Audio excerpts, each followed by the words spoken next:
So I want to welcome everyone back to the Osmosis Gaming channel. As always, it's the OG, Osmosis Gaming. And in this video today, I'm going to talk about Doctor Strange. And this is my review of the movie. Of course, without that being said, I'm not going to state the obvious, but I'm going to state the obvious. Obviously, there's spoilers. So if you haven't watched the movie, make sure you click watch later, or if you've seen it, obviously watch the video, because there's spoilers. You know the spoilers, you watched it, you know the mid credits, the end credits, all that good stuff. So with that being said, let's get right into it. So going into this movie, I went in with excitement, a lot of expectations, but I was just more interested in seeing how Marvel is going to pull this character off, because it's one of their lesser known characters to people who are not fans of the comic books, for people who don't necessarily read a lot of comic books. But I myself personally, I knew about Doctor Strange. I knew the basics of his origin story, but I didn't know much about the character per se.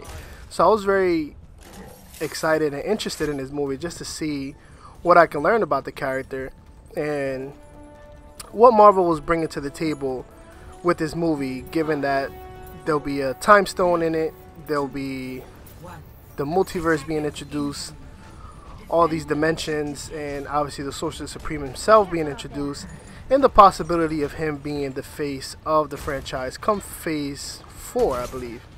Going in, I was very excited. So the show was sold out when I went to see it. I saw it, I think Saturday night I went to go see it.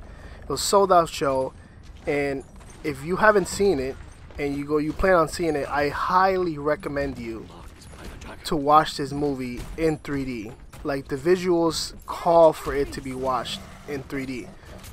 Now, for that, and I say that just because when he's being thrown through all these dimensions by the ancient one, and he goes on that psychedelic, like acid, LSD trip and whatever, it calls for the eye, it calls for 3D, and I'm glad that I saw it in 3D just because it was visually appealing to me. And I find myself kind of like a little dizzy afterwards. Like, I felt like my head was spinning, and I kind of had to look down, look away from the screen, just to like kind of regain my, what I would say, my balance, I can say. So with that being said, the opening sequence to the movie, right off the bat, we introduced to Caecilius and the Zealots, and him stealing the pages from that book and decapitating the librarian, which was gruesome and sick because it's a Marvel movie. We don't see things of that nature, so it was pretty awesome to see that. And we get to the fight with him and the Ancient One, and then it transitions to the introduction of Doctor Strange. And while Marvel did not want to do an origin story for Doctor Strange, they still did it anyway, and they did it in a good way. In my opinion, it was done in a good way. The only bad thing was that I felt like it was immensely rushed. Like, the movie itself isn't a very long movie; just falls, I believe, it falls short of under the runtime of 2 hours. So I don't think it's a 2-hour film, but I still feel like it should have been a little longer, just to expand and go a little more in depth into some of the aspects of the film, like the sorcery, the magic, and his origins a little bit. But I see why they rushed this, and they originally did not want to do the origin story for Doctor Strange. We were told coming in, when we meet him, he will already be the Sorcerer Supreme, and that's not, I guess that's what happened, but that's not what happens at the same time, because there's two different I would say times of the movie. So Scott Derrickson, the director of the movie, says his training with the Ancient One takes about a year, and then the final battle, that's up to date to the timeline after Civil War. So I guess it makes sense, but at the same time it doesn't make sense. It's a little confusing, but overall I think the story itself was kind of rushed, and it should have gone a little more in depth, in my opinion. But for what it was and what it is, I still think it was done great. Now, there were a lot of similarities, I found at least, to Tony Stark in Iron Man, the very first Iron Man movie. You have this rich guy who's immensely brilliant, has all this money, shows off, he's arrogant, he's ignorant, he just thinks that he can control everything and anything, and things would just bend to his will and his power, to only be brought down by the reality of life and just be humbled down, to be brought down to be just a little being, just like everyone else is. Just because you have money, you're smart and all this other stuff, doesn't necessarily mean you're on top of the world. And that's a lot of the similarities I got off this movie, which was awesome, which is kind of like a little nod to the beginning of the franchise. So this can kind of, in a way, like mark the beginning of something else, which like goes back to me saying of the rumors of Doctor Strange being the face of the MCU come Phase 4, which, come on, like who wouldn't like that, knowing that most of the original actors that started in the MCU are nearing the end of their MCU careers and whatever. So going forward into the movie, I'm gonna kind of skip around. I don't want to sit here and go part by part, because I will sit here for hours. I don't have that time of day. You guys don't have all the time in the world to sit there and listen to me review this movie for a whole hour. So this is what we're gonna do. We're gonna jump around to, I made my notes and whatever, jump around to the parts that I thought stood out to me. So obviously Doctor Strange himself, neurosurgeon, has an apartment full of awards for being the great neurosurgeon he is, and he thinks he just can't control everything just because the gift of his hands and him being able to do everything just by his wits and studying and all that good stuff. And like I mentioned before, he's on a high horse. He thinks he's just unstoppable, nothing can stop him from doing anything, and then the accident kind of like knocks him off that high horse, brings him down to just like a piece of shit for lack of better words. He just, at this point, he's just a piece of shit. You know, he loses his he has permanent nerve damage in his hands. He can't operate anymore, so he seeks out the guy who was able to, you know, heal from paralysis. And even at his lowest point, he doesn't believe any of this. Like, he just thinks like surgery after surgery and wasting his money and spending all this money on surgeries and medicine, that's what's gonna save him. And at the end of the day, it still doesn't help him recover from the damage that he caused himself in that accident. And by the way, that accident was very, very, very gruesome and hard to watch. Like, I'm just sitting there and I'm just like, holy shit, that was a gruesome ass car accident. But anyway, I digress. So even at his lowest point, like I said, he's still this arrogant asshole. He's an asshole to Christine, his love interest, that's played by Rachel McAdams. And it's just like, he's such a piece of shit. And like, you want to feel bad for him because he can't, like, he just can't do anything with his hands anymore.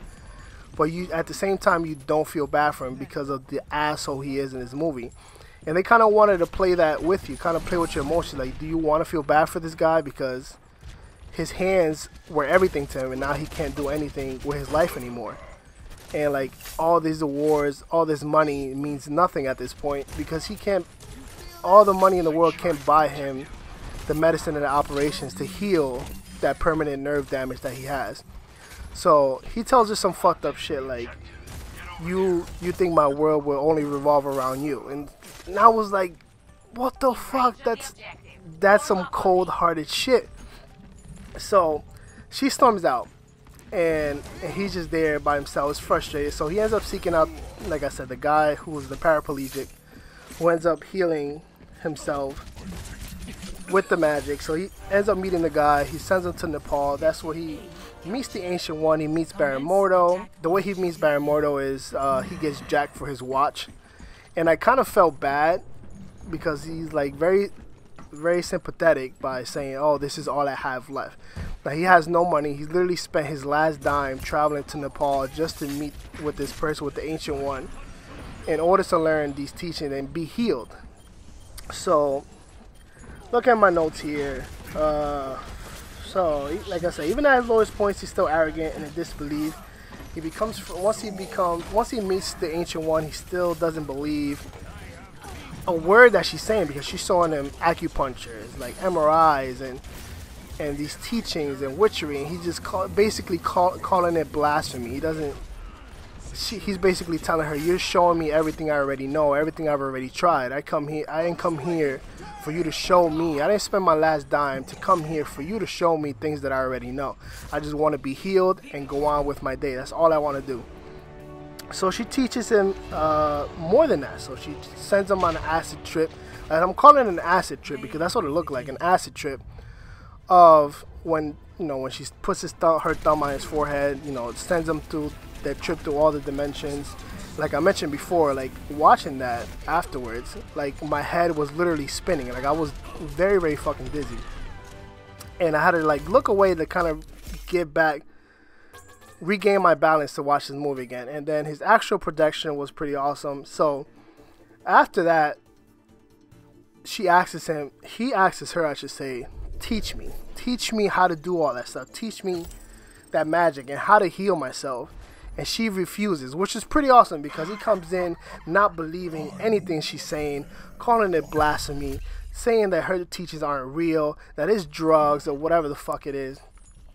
And he actually sits outside for about 5 hours, and that's what convinces her to let him come inside and learn the mystic arts, which was great. And like it takes me back to the dimension. Now, saying watch this in 3D, I highly mean watch it in 3D, because once you like see like the mirror dimension, the dark dimension, and how all that like sticks out, how it looks visually, like in that 3D format, is insane. It's very insane how that looks and how they pull that off. But moving forward, we'll talk a little bit about Baron Mordo. And obviously we know in the comics, Baron Mordo is one of Doctor Strange's arch nemesis and whatever, one of his greatest adversaries. Now, what they did in Doctor Strange, the movie, was they kind of slowly transitioned him into that character that he is in the comic books. Now, going in, I knew who Baron Mordo was, what he becomes, who he is, based off his comic book counterpart.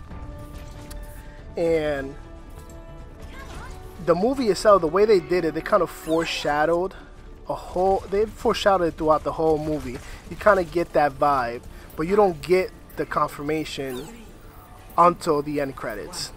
And like I said, this is a spoiler-filled review, so I'm gonna be jumping around with spoilers everywhere.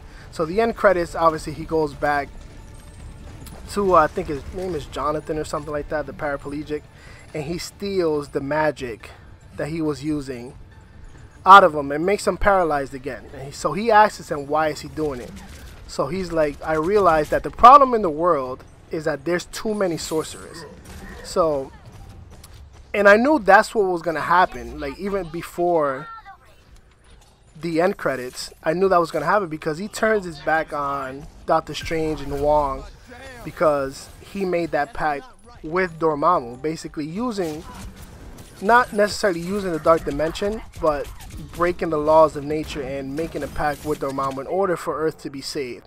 And that's what was Doctor Strange's overall goal with this film. Like, especially in the final act, he wanted to just save like the world. He didn't want. That was basically the only way to do that, to go about that. And it's kind of the same thing they did in the animated film back in like 2007. Which kind of same thing. He makes a pact with Dormammu to say not to invade Earth again, blah blah blah, etc., etc., etc. Same thing. You know, he pulls away Caecilius and his zealots, and I know a lot of people were saying they look like the mindless ones when they were being pulled away, and they kind of did. So that was pretty awesome. A little nod to the comics there. Like, I noticed some Easter eggs, but I didn't notice all of them. Most of the Easter eggs I noticed from the movie were from watching reviews and stuff online, doing some research after I watched the movie once I got home. So, now, the Ancient One herself has been using, drawing power from the Dark Dimension, aka Dormammu, in order to live for all these thousands of years, which draws Doctor Strange to kind of question her and question her authority a little bit, and that kind of doesn't sit well with Baron Mordo. And so a lot of the things that I thought were cool too were the relics. Now, the one that stood out the most to me out of all of them, there's a whole bunch of relics. You have the Eye of Agamotto. Obviously, that was the given one that was promoted. That's Doctor Strange's main piece. You also have, like I said, this is the one that stood out to me the most, was the staff of the Living Tribunal. So that kind of confirms that the Living Tribunal is in the MCU somewhere down the line. We'll get that along like we got the Celestials back in Guardians of the Galaxy, when they met with the Collector and they gave him the orb and whatever. He revealed what the Infinity Stones were, and he revealed who the Celestials were. We got a glimpse of the Celestials and all that, which was pretty awesome. So, like I said, this also introduces the multiverse, all the cosmic beings that we'll get to see with Infinity War. The first part, like the second part of the Avengers 4, I guess doesn't have a title yet, but we'll get to see that in Infinity War with Thanos trying to collect all the Infinity Gems and all that. So the Eye of Agamotto obviously is the other one that stands out, because the Time Stone is in that piece, and obviously you see Doctor Strange just tap into the power just a little bit, and that interests me a lot because he brings Wong back to life once he meets with them. Like, he see what Caecilius has done, he brings Wong back to life. So that it sat with me. So I'm just saying that, like, if he was able to bring Wong back to life, who's to say that he can't bring back someone like Quicksilver back to life come Infinity War or something like that, which a lot of people have been speculating anyway for months now. But now, since he was able to do that with Wong, and he also did it with the apple, like early in the film, he did it with the apple. He was able to turn back time, move it forward, manipulate it, you know, make the apple like rot and then bring it back to a fully fresh apple. So that interests me a lot, and I'm like, that's something that could definitely be used in future movies to bring back certain characters, especially in Infinity War, because there has to be Avengers who die in that first Avengers movie, and that could be used to bring them back once they take that stone away from Thanos. Which also brings the other question: how does Thanos even get that time stone when it's locked away in a sanctum, and Doctor Strange is the one who's like basically guarding the time stone? So, like, there was a lot of funny moments in the movie, and that was okay. I didn't feel like they were forced. The big payoff with the funny moments were at the end with Wong, where he finally ends up laughing at Doctor Strange's joke. And that was the big payoff, because throughout the movie he's trying to make him laugh and he doesn't laugh at all. So that was a big payoff to that in the end, which was okay.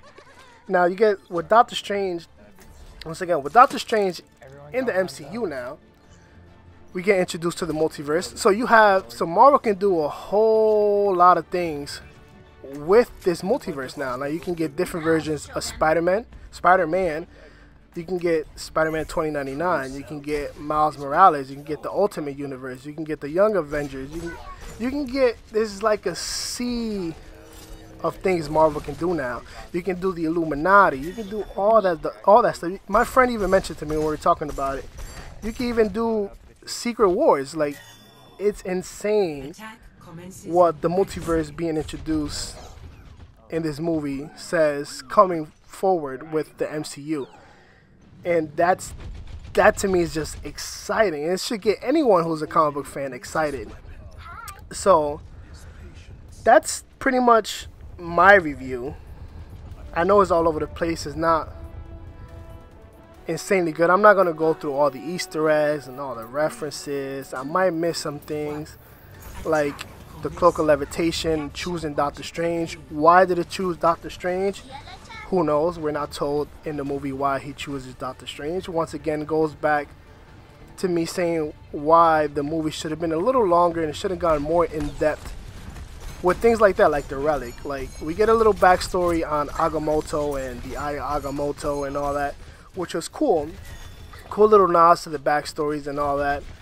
And going through the portals, and let me not even forget, like, his astral projection and him fighting in the astral plane while he's getting surgery performed on him by the nurse, which was pretty awesome too. That fight scene was one of the best fight scenes I've seen in a long time, just because of how he looked visually, like how he looked in his astral form. It kind of had like that blue aura like he did in the comic books, which is pretty awesome. And how he was able to go in and out, not like fully, like he would just pop his head out just to like talk to the nurse, that he will pop back into the astral plane to fight this guy. So that was, to me, that was pretty awesome. And I'm looking forward to when all these characters meet Doctor Strange. Now, we'll see Doctor Strange again in Thor Ragnarok. The mid-credit scene where he's talking to Thor, and Thor's drinking his awesome beard, and he has his awesome old man classic Thor beard, which had me like pissed my pants because I was fucking excited because he had the fucking beard. And that's the Thor I was hoping we got one day, and it looks like we're gonna get it. So that scene in particular, they did the same thing they did, I believe it was in Ant-Man, when they showed the mid-credit scene, and that scene was specifically from Civil War. Correct me if I'm wrong. You know, you guys are free to correct me if I'm wrong, if I miss anything. But I believe that Civil War scene was in the Ant-Man mid-credits. Not too sure, but correct me. Let me know in the comments if I'm correct. But also, that meeting with Thor and Doctor Strange is a scene pulled from Thor Ragnarok, confirmed afterwards this weekend by the director and whatever. So that means we're definitely getting Doctor Strange in Thor Ragnarok. We'll get Hulk in Thor Ragnarok, as has been confirmed.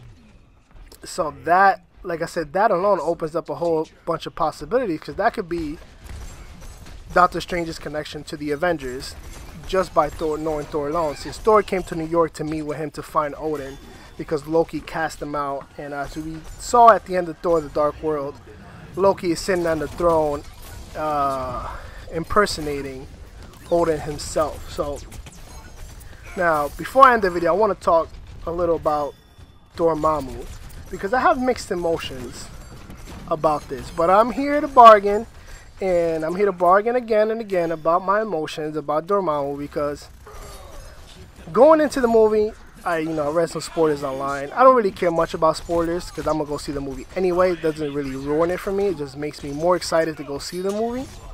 So I don't get why a lot of people get butthurt over MCU spoilers. But I read that Dormammu was in the film.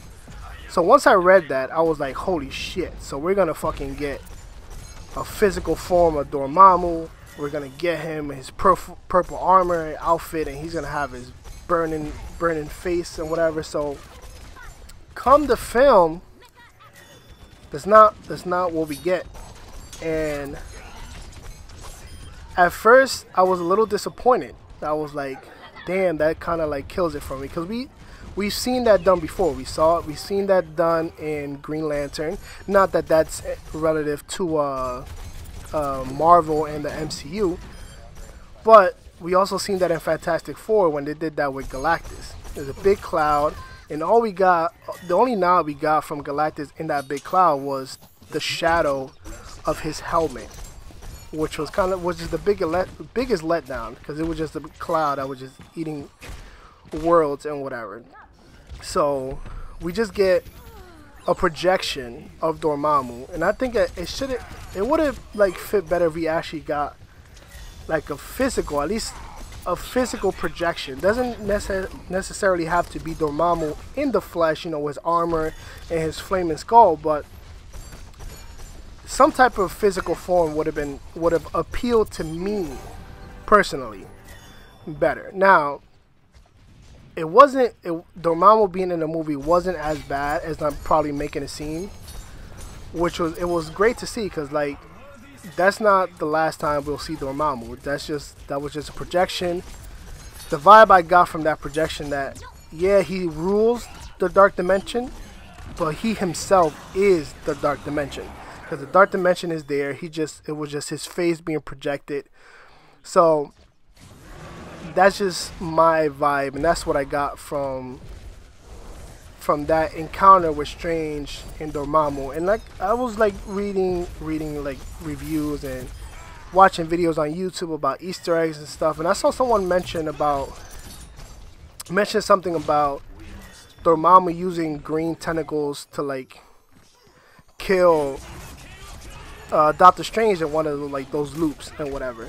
And like I didn't really notice that, but I did notice like some tentacle looking thing. I'm not too sure if it was green or not, but that could possibly be a nod to Shuma Gorath, which would be nice to see in the MCU and Doctor Strange. It would be crazy if they pull that off, or how they will pull it off, but it will be nice to see Marvel pull that off. But I think I covered almost everything. Like the Avengers Tower was in there, so that was pretty nice to see.